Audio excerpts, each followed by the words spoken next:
Got my hat on because with the COVID crisis we're not allowed to get a haircut and my hair is getting a little crazy. I noticed in the video I edited last night I had a big flyaway sticking out like this big, but I don't care too much. We just posted a video of the diagnosis on this Passat of a variable cam timing problem. The customer had a second complaint during that time of the AC not working, and in the midst of the process of the first diagnosis we were diagnosing the AC system as well, and we basically found the AC system empty. We filled it up and AC was blowing really cold at that point. And when I say really cold, I mean maybe a little too cold. It was at 33 degrees. Insert video footage here. AC blower on. I guess I need to turn the temperature down too, huh?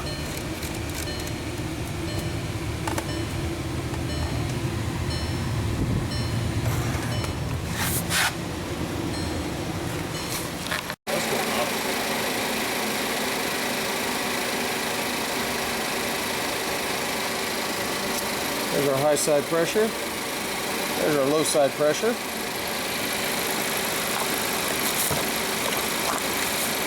Thermometer. Let's get that in the vents, see how well we're cooling. Fan's working? Yep, fan's working.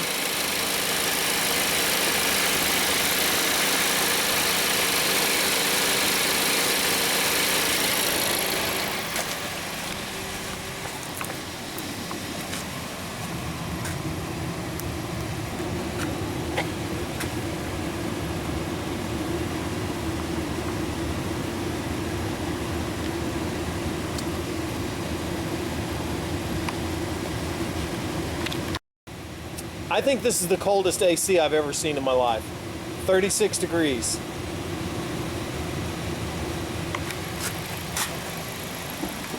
I wonder if that means this has a problem.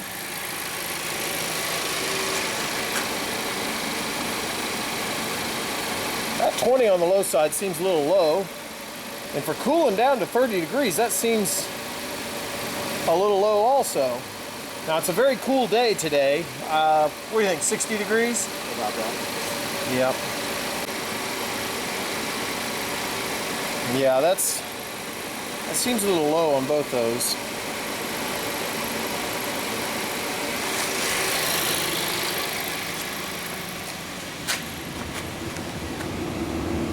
$34.6.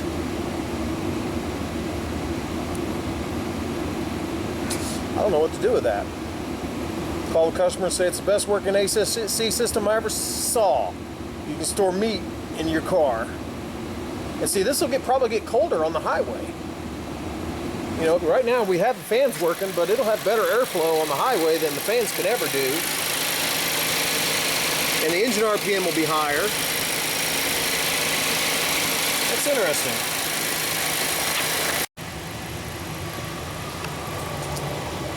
Okay, about 1 degree colder, and it's going to start freezing. So I guess since it's running so cold, we probably ought to scan the HVAC computer.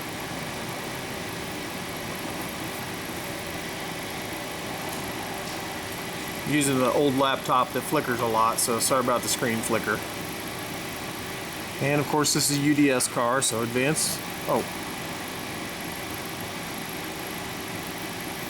We're checking for fault codes here. Refrigerant pressure too low. That's probably because it was dead empty when I got it, so we'll clear that.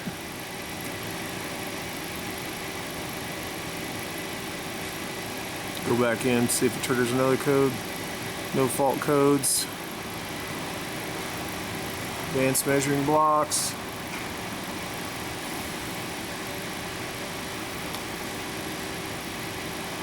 And over here on the right, we're going to do shut-off requirement. And here it says compressor active, no shut-off condition is present.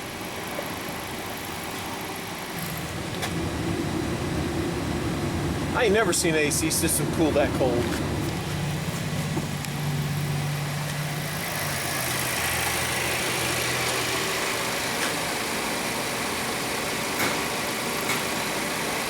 And maybe it's just a cool enough day where these pressures are low. Because it's working great. Too great. After we freed up the stuck cam adjuster magnet and filled the car with Freon, we went home for the day. And then we came in the next morning and we were looking at the data on the scan tool of the cam timing, and the AC was not on, but yet there was a pop underneath the hood and Freon came out. What had happened was the pressure relief valve had released some Freon, released some pressure, and this was with the AC off, by the way. This was first thing after starting it, and we let it run for 3 to 5 minutes. The car was not warmed up, the fans did not come on, but the pressure was building up obviously inside the AC system. Wasn't able to capture any of that on video. Now obviously I'm not going to try and duplicate the pressure blowing out of the pressure relief valve, but I am going to at least test pressure. You see I have the machine hooked to the car, and I am not going to turn the AC on. The fans probably won't come on because the car is dead cold. It hasn't been started yet today. Let's see what happens.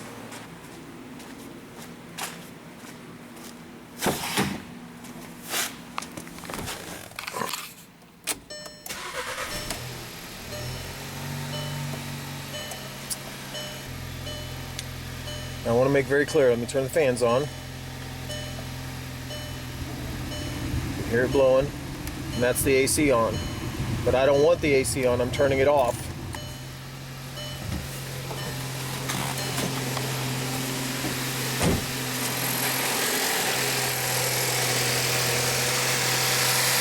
We have to open these valves.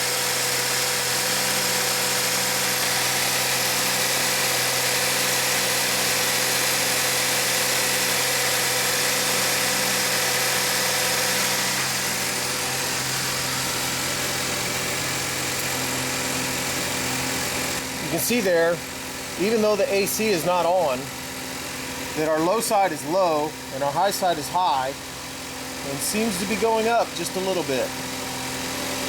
We'll watch that for a while and see if it gets too high.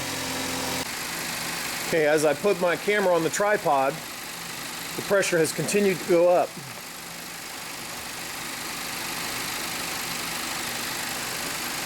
On the high side, and the low side is extremely glaring. High side continues to go up. Low side is low. This should really not be, low side shouldn't be low like that with AC off. So let's see how high this thing gets. I don't know what pressure that blow-off valve is set at.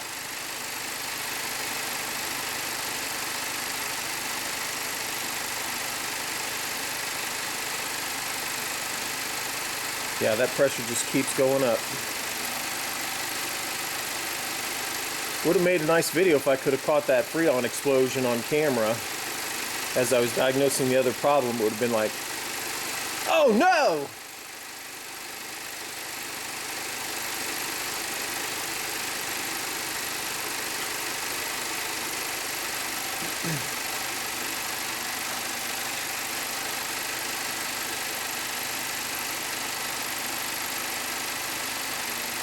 If you have a guess at what PSI this thing will blow off at, put it down in the comments below. Pretty sure the system should be able to handle 300 or 350. I just can't emphasize enough, the AC is not on right now. Now if the fan in the car were blowing, I bet you this AC would be blowing really, really cold. This is a clutchless type compressor. I have a video on some keys to diagnosing clutchless type compressors in a Volkswagen, and you can check up in the right hand corner on the cards for that video on keys to diagnosing Volkswagen clutchless compressors.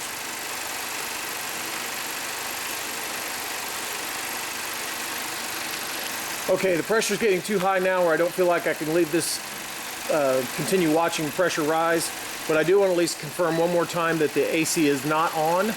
So we're going to walk over there to it.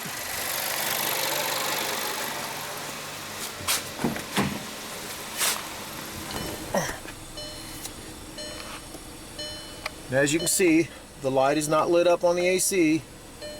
The fan is off. As I went to show you that the AC was still off, the pressure's gotten up much higher. I'm going to turn the car off now.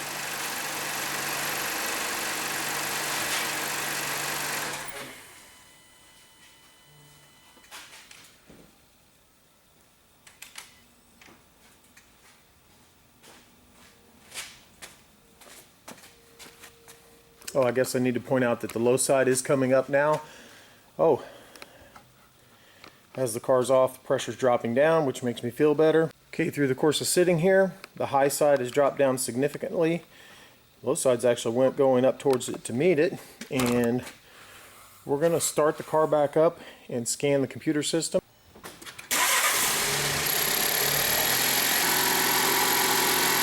We'll scan the auto HVAC.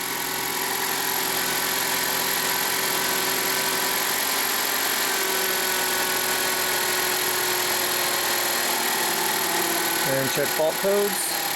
No fault codes. That's what I thought. We've cleared the low refrigerant pressure code. Of course, this is UDS. So over here, I'm going to select refrigerant pressure. And it's showing 24 bar. Our pressure's already beyond 350, and once again the AC is not on, so I'm probably gonna have to turn this thing off real quick.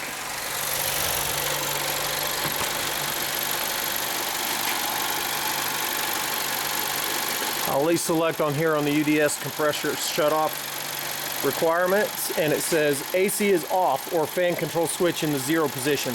That means the AC shouldn't be making pressure at all because it's off. Like the computer would be smart enough to say the AC isn't on, pressure's too high, and trigger some type of trouble code. That obviously isn't the case. I'm going to turn the key back on, make sure no code reoccurred.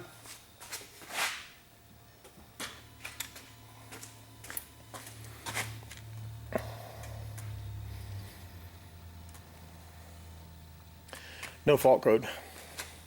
So, how much diagnosing is necessary? First of all, these clutchless compressors, if you watch my other videos on Volkswagens, have a common problem of the Freon control valve or refrigerant control valve sticking.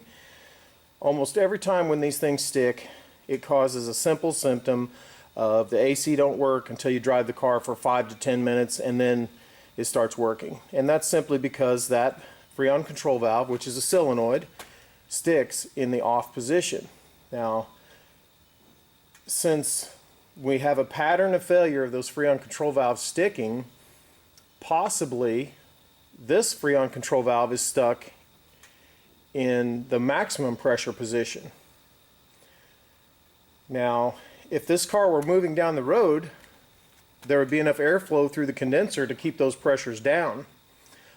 Or if the AC was on, there, just as we demonstrated earlier in the video, after we filled it up with Freon, we thought the car was fixed and the AC system was working really good, but it was working too good. When the AC system is actually on, the fans are running, and that keeps that pressure under control. So I think without any diagnosing, we simply have to assume that that Freon control valve is stuck in the maximum pressure position. So I keep that part in stock for this car.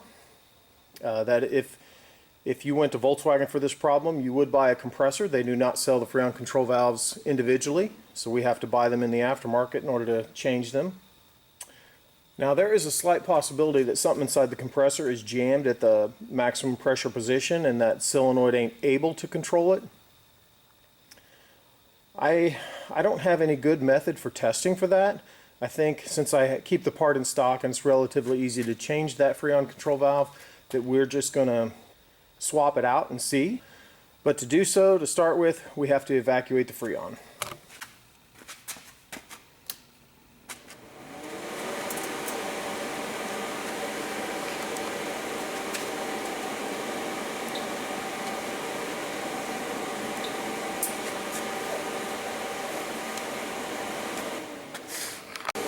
Here's a quick pic of our machine. showing the Freon coming out on the low side gauge.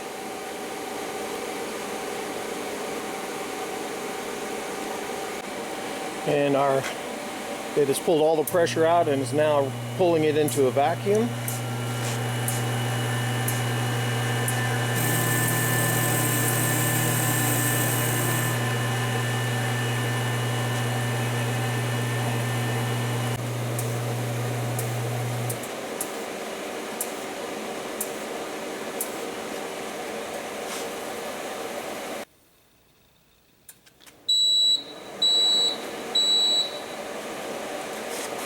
I want to point out that we filled this with 0.575 kilograms and it only has 0.403 kilograms in it now. That's demonstrating how much actually blew out of the pressure release valve.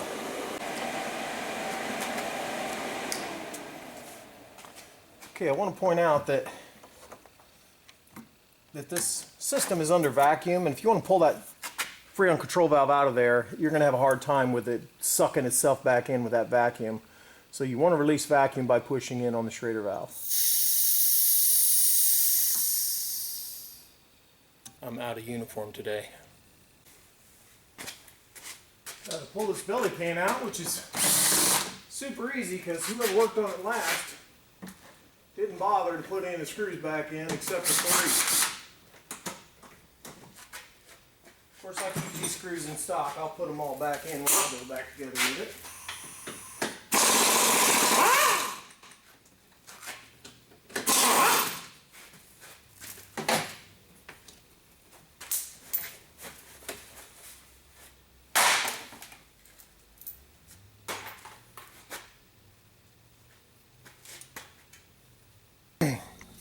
Okay, there's the Freon control valve.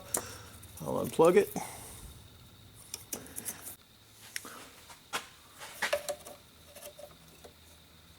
I'm sure this is some terrible footage here. I'm sure you're getting a good view of the back of my head, or maybe a view of the flashlight.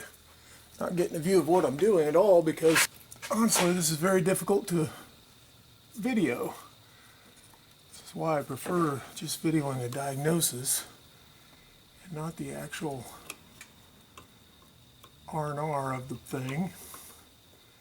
Normally I would this job would be handled by Cortland.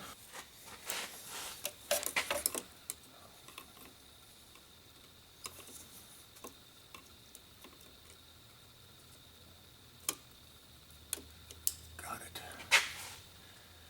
I don't know how much of that come across on the video, but that's the snap ring.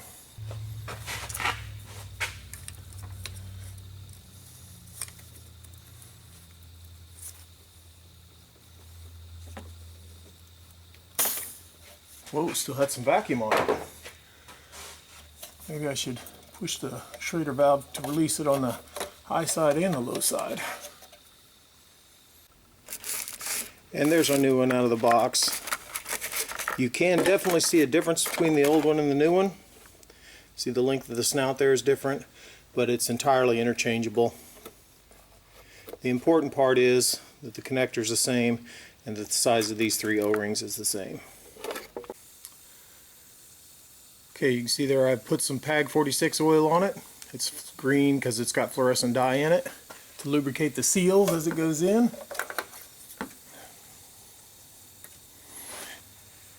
You want to take a good look with your flashlight because you want to make sure it's in all the way, because you don't want to struggle for 20 minutes trying to get the snap ring in when it ain't in all the way. Oh, there it goes.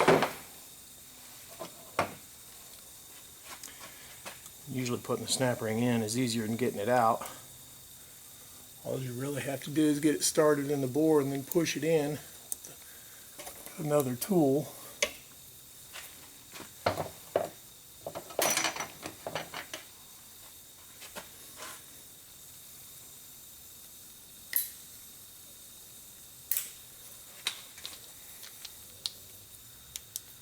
And make sure that's in all the way, because guess what happens if it's not? Once you build up some pressure, it pops out of there.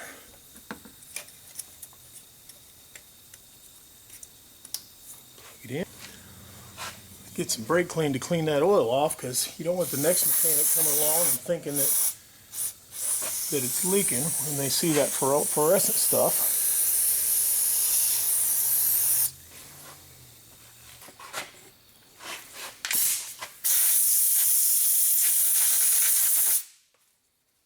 Let me show you a little trick. If you have one of these magnetic lights and you like it, then get yourself a little safety string like I got. Because as you're working on it and you bump it and it falls, it saves it from breaking.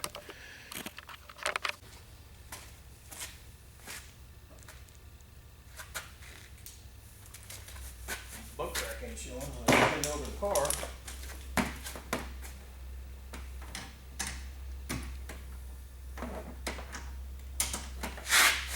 Now this machine ain't the highest level of machine there is, but it does have an automatic evacuate, vacuum, leak check, fill, and oil fill procedure. Now while this is doing this, I'm going to go watch some YouTube videos. I'm not showing the whole thing, but as part of the automatic fill process, it's filling up now. And as it gets close to its target, it'll stop, and then it'll fill in the last bit, a little bit at a time, because it wants to make sure it's accurate. It'll kind of pulse it in, if I remember right. It'll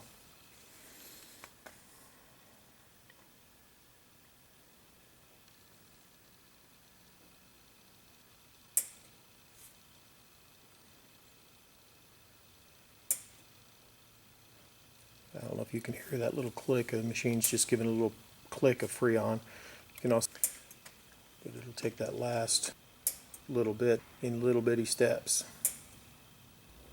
And what it's doing is it's shooting some Freon in there, then weighing the tank and seeing how much it changed, and then shooting some more in there until it's right at where it belongs. It's going to 575.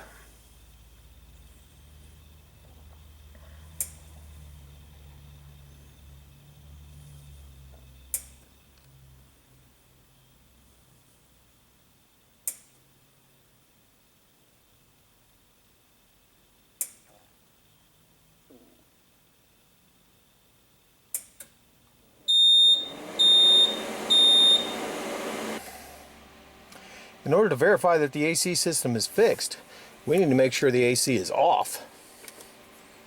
So I'm going to start up the car with the AC off.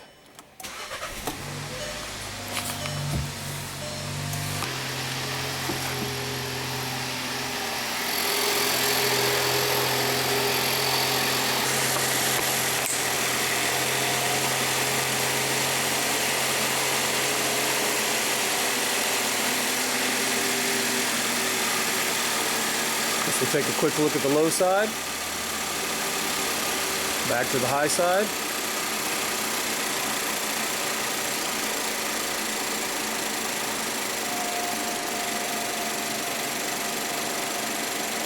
And the pressure is creeping up.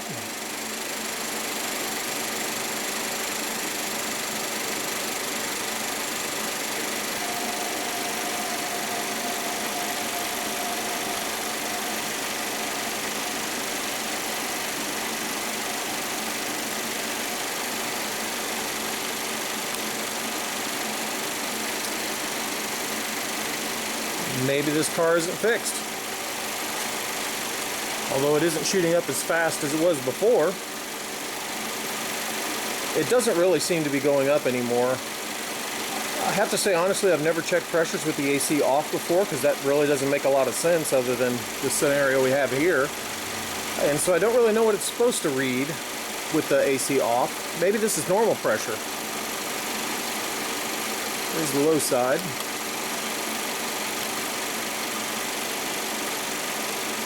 Well, all I have to say is this isn't going up to 300. I think we had it over 400 at one point, didn't we? Okay, we've been running this car for about 9 minutes now, and pressure's still at 150. I think the explanation for it going up there initially was just as it warmed up, pressure went up a little bit. I'm not 100% sure that we can call this fixed at this point. We still have to turn this thing on, but I want to let this thing run for at least 10 more minutes and make sure that pressure stays where it's supposed to be.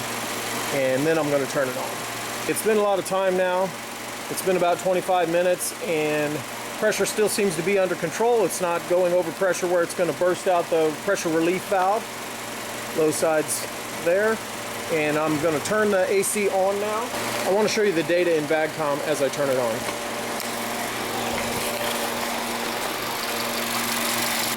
Okay, I do want to show in VAGCOM that we have our measuring block showing that the AC is off, and we have 11 bar on the high side.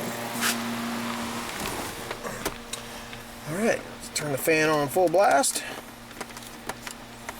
Temperature's down, AC on.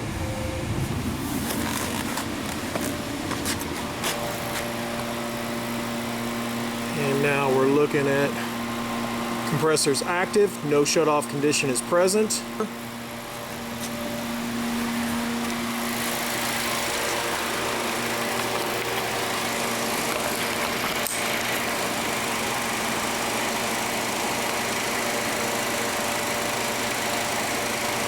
And strangely enough, high side pressure is going down, and low side pressure went down also because the compressor's working, pulling it down.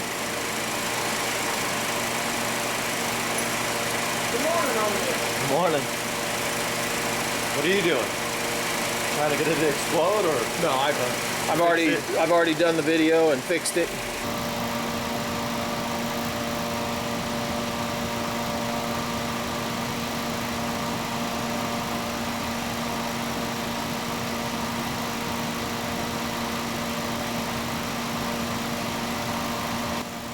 Okay, I've been watching temperature, and it is still going down, but it's going down very slowly. I doubt very much it's going to make it to 32 degrees.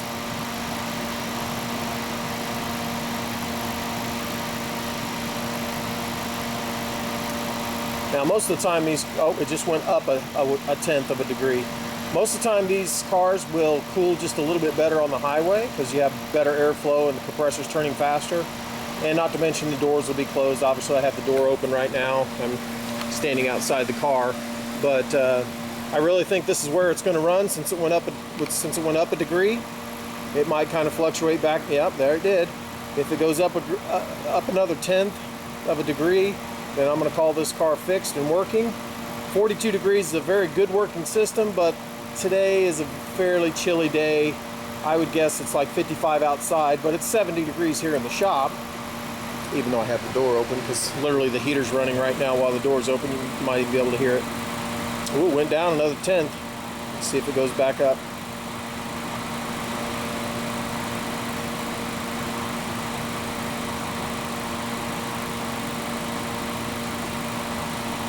Down another tenth.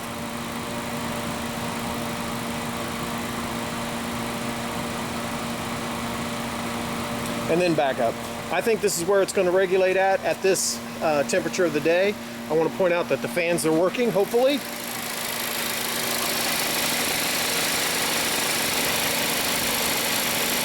It's always hard to see a spinning fan on camera, but I think you can tell those are spinning.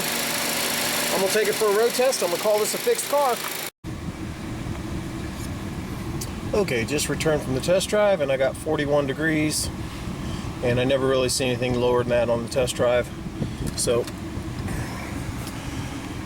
it's strange that I'm sitting here saying that to make sure it's repaired, I don't want to see too low of a temperature. That's the weirdest thing. Okay, we got a couple good videos on this car, and I road tested it, and the AC worked really well. And I double checked the variable cam timing with reference to the other video that we did, and it worked out really, really well. So, do you like the hat? Should I wear a hat in all my videos? It's a snap-on hat. Or maybe I should wear a Volkswagen hat. Does that look any better? Do you like my diesel shirt? If you do so, leave it down in the comments. If you want to financially contribute to the continued production of these videos, visit my website at www.kansascitytdi.com and find the donate icon. And if you want to watch another cool video, click right there. Here's another good one you'll like. And don't forget to subscribe.